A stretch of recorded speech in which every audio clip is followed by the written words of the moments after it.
The effects of environmental influences and the effects they have on the educational attainment of young people is today's topic. I want to welcome you to a day of Mr. Mitchell's Cultural Workshop, and I'm here today with some of my most influential young people. These are students that I work with every day who have a dear place in my heart, without question. I know it's very important that I get up every morning because each story that they tell me every night is what gets us through the days, day by day. So what I would like to do is have them all introduce themselves to you personally, tell you a little bit about themselves and where they're from, and then we'll jump right into the dialogue. Well, my name is Anthony Morris. I'm in the 10th grade. I'm from Northwest Washington, D.C., 14th Street, Clifton Terrace. My name is Isaiah Morris. I'm about to say Anthony. Go ahead, keep going. Because you're silly, because his brother was playing. He's trying to ear raid. Go ahead. All right. You want to just do it? Yeah, keep it moving. All right. My name is Isaiah Morris. I'm in the 12th grade. I grew up on 14th and Clifton, 13th Side 2, 1350 Clifton Street. Yeah, that's it. Okay. My name is Dominic Montgomery.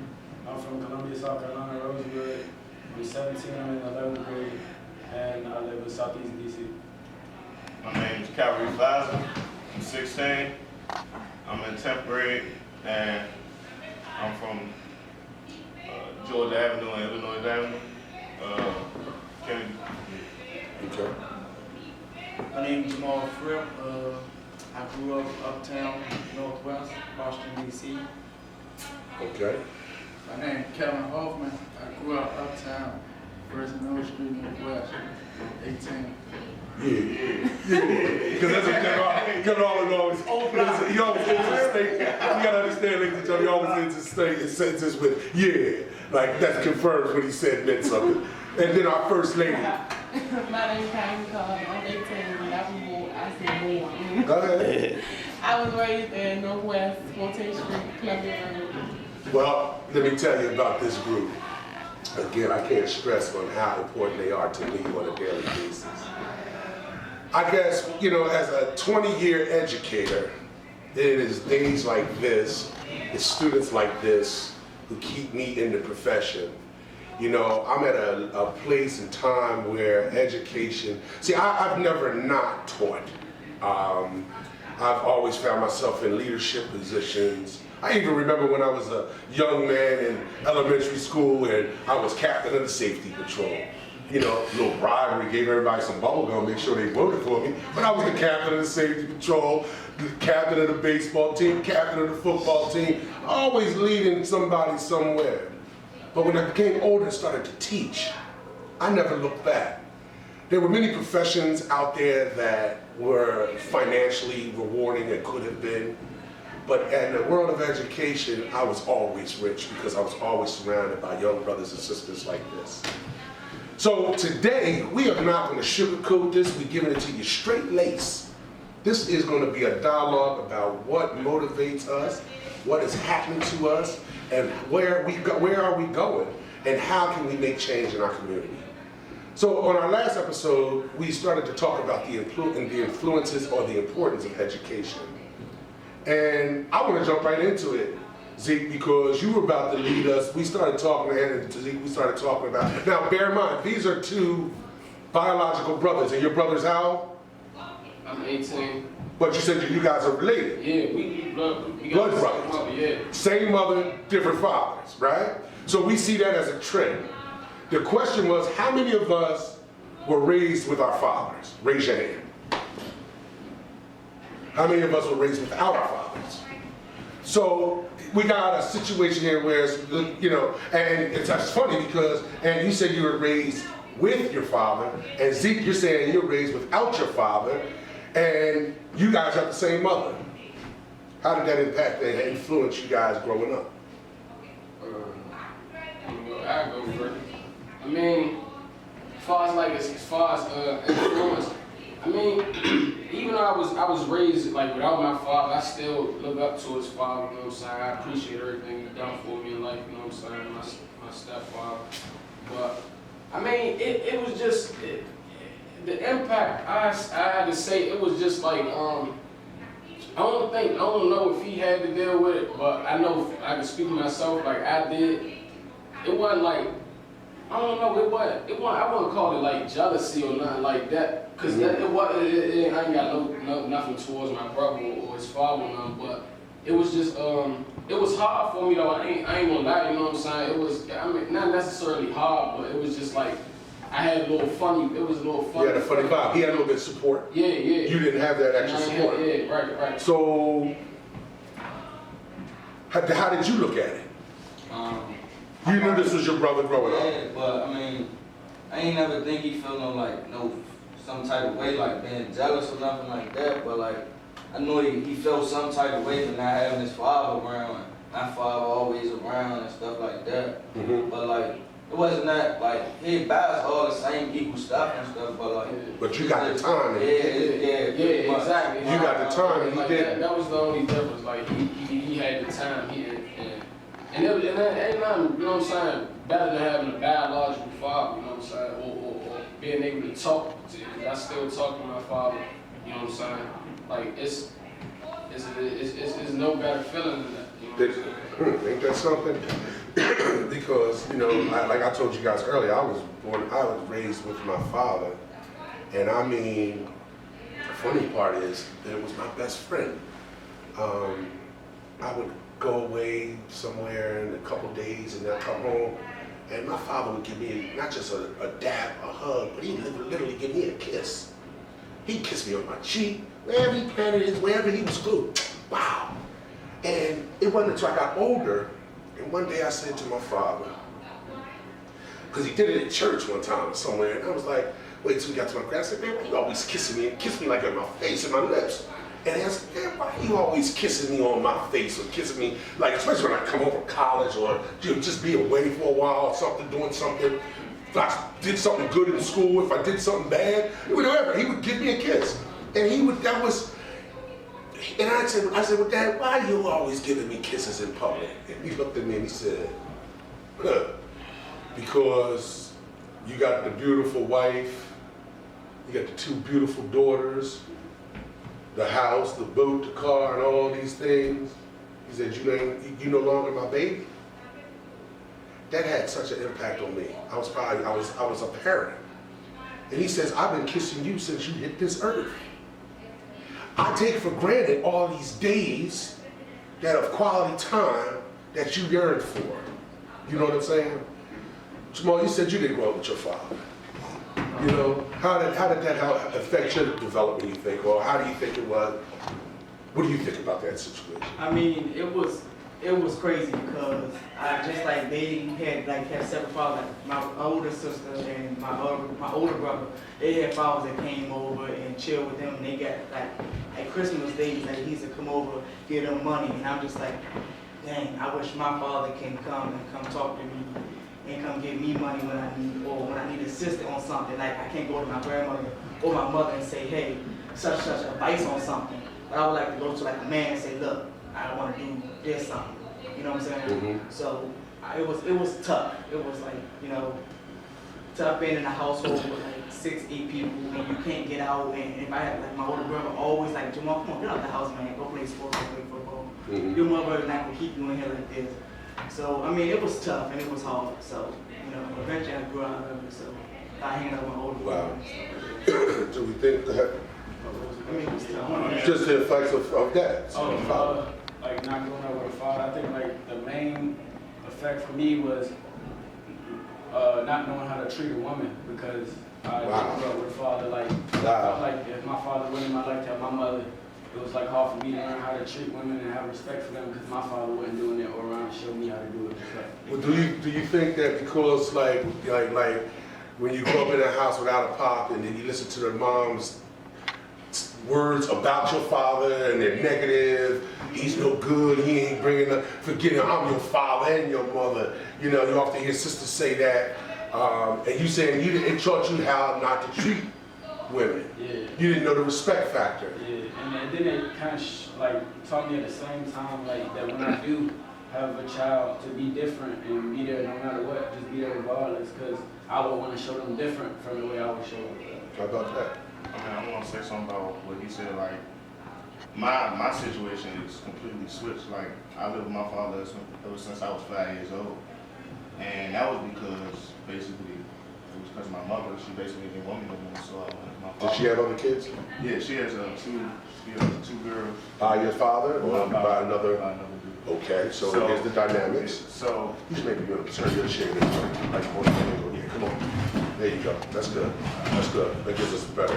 So like, I lived with my father since I was 5 years old, and being without, I know my mother, but I just don't have a great bond with her because I just felt like she didn't want me anymore. Wow. So that taught me like how him without having a father taught him how to treat him. That's the same reason why I treat him like. But I see you in a different light. Because I don't teach you per se like I do everybody else that's sitting at this table.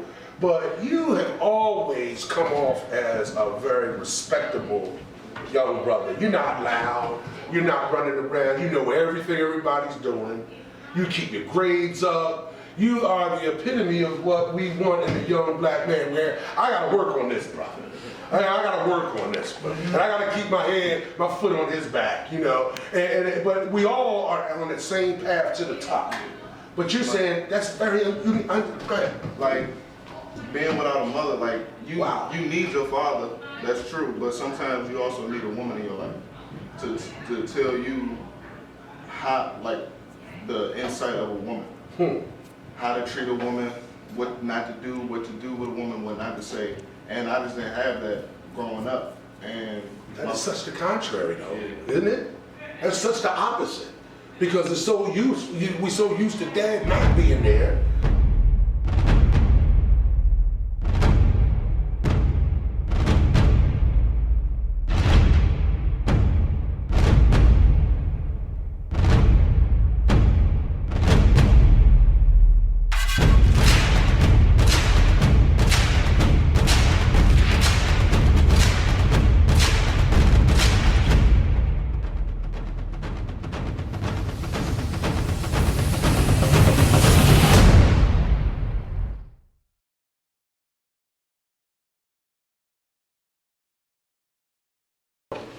The importance or environmental influences and the importance of education and how it has that on the inner city youth.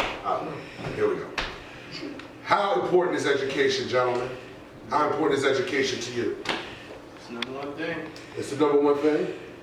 He right, yeah. It's like he said, like what Jamal said, just to piggyback on that, like, I mean, it's hard, right? Like just growing up, you know what I'm saying? Like where I'm from, I mean, I can't speak for nobody else, but I just know, like, from where I come from, either you gonna ball, you gonna play sports, you gonna rap, or you gonna go to school. You know what I'm saying? Ain't no in between, or you gonna hustle. You know what I'm saying? So, like, until now, and where I'm from now, it's like it's been gentrified. Like, it's just like it's a lot of like gentrification going on. They changing the area. So, like, right now, I can see basically, like, right now, it's imperative that at least, I can speak for myself, that I go to school and, like, education be number one, because the block really gone, you know what I'm saying? The block really gone, ain't really too much, it ain't nothing out there for you, you know what I'm saying? Well, I question, you know, we all talk about how influential the block is. How many of us hustled before? All right? How many of us has hustled to survive? What made it so rough? Speak to us. Why do you say to survive? Like, cause being out there, no money, and like it's hard, cause like you just being out there, no money with all your friends all day, and like, I mean, y'all gonna wanna do stuff. I mean, like, I don't wanna go out to little eat go-go's and stuff like that. I mean, like.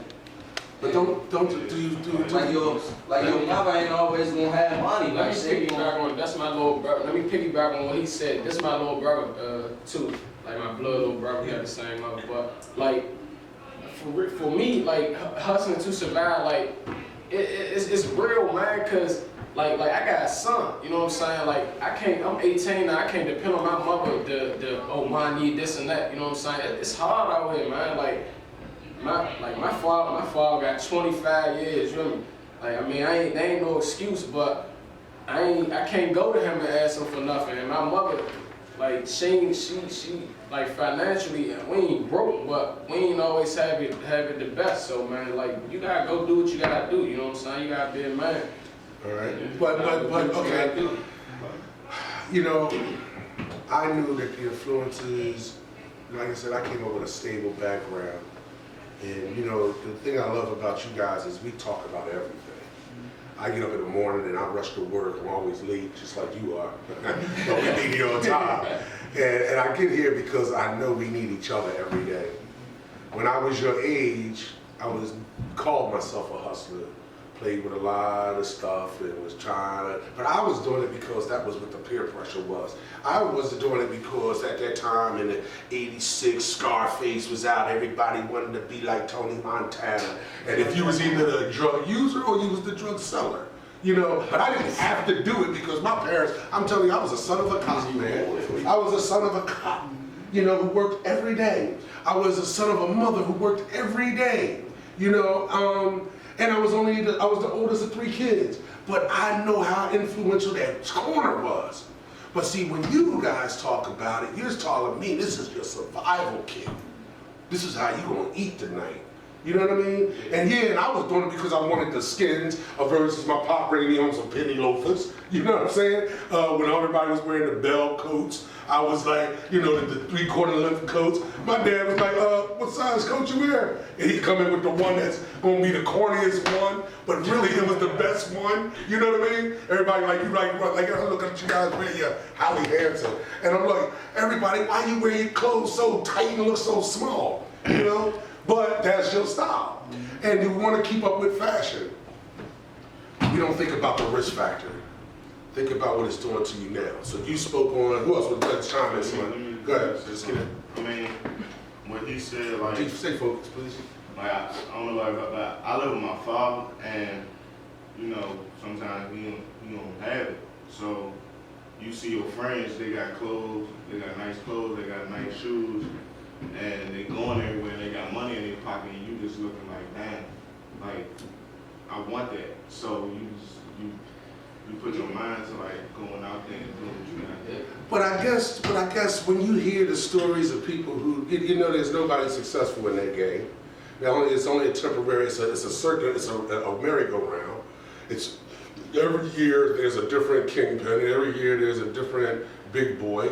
Your life is on the line. I had to learn that. Everybody, how many of you guys have been arrested before in here? Okay? So that's the majority of my brethren.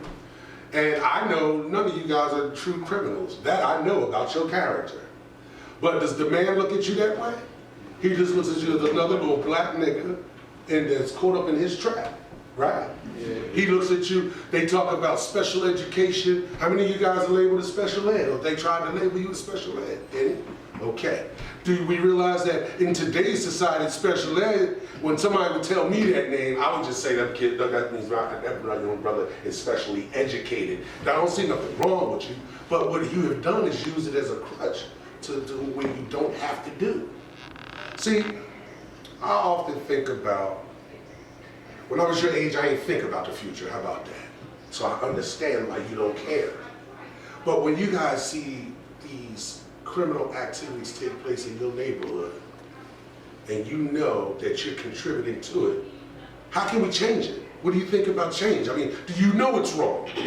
Do you honestly think you're gonna get away with it? Go.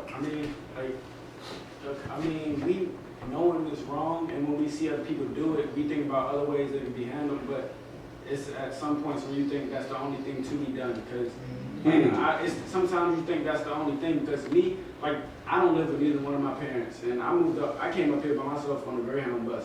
Really? So you came on, how old are you now? I'm 17. 17. So you came home, where's your parents? My father, he lived, I don't know where he at. Okay, so you grew up without father? Yeah, my whole life. And my mother, she is up. So growing up, that's our next topic. And how many of us grew up without our fathers? Okay, so that's majority, of course. And now we're 17 to 18 years old. How important is it to have a father today? Go. Anybody? I mean, very important. I mean, sometimes, like, as men, like, growing up, we're gonna need assistance on things. Like, our mother not gonna know everything. You can't go to her and ask her, hey, mom, what should we do when we want a job or we need some money for this? When we can go to a man and ask him and talk about anything to him. Okay. So, What's your...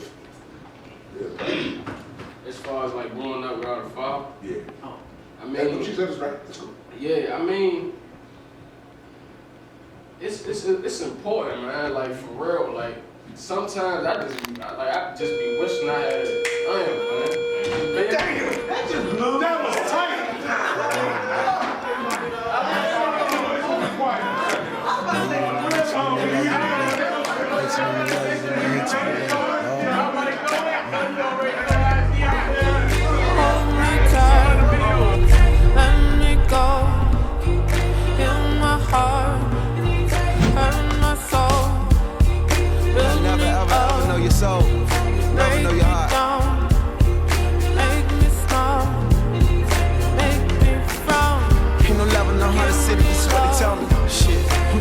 Somebody show me.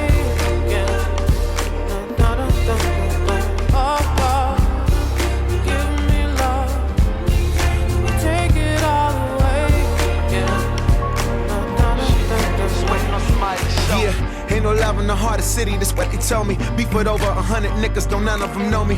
Son of a mother studying at UDC, sitting in taxi cabs with daddy roaming the streets. 7 hallelujahs, my sultana was clean. On everything I wear it, all the American tees. This 06 the most prolific in the DMV. Listen, when you get the keys to sell them, you don't get the beef.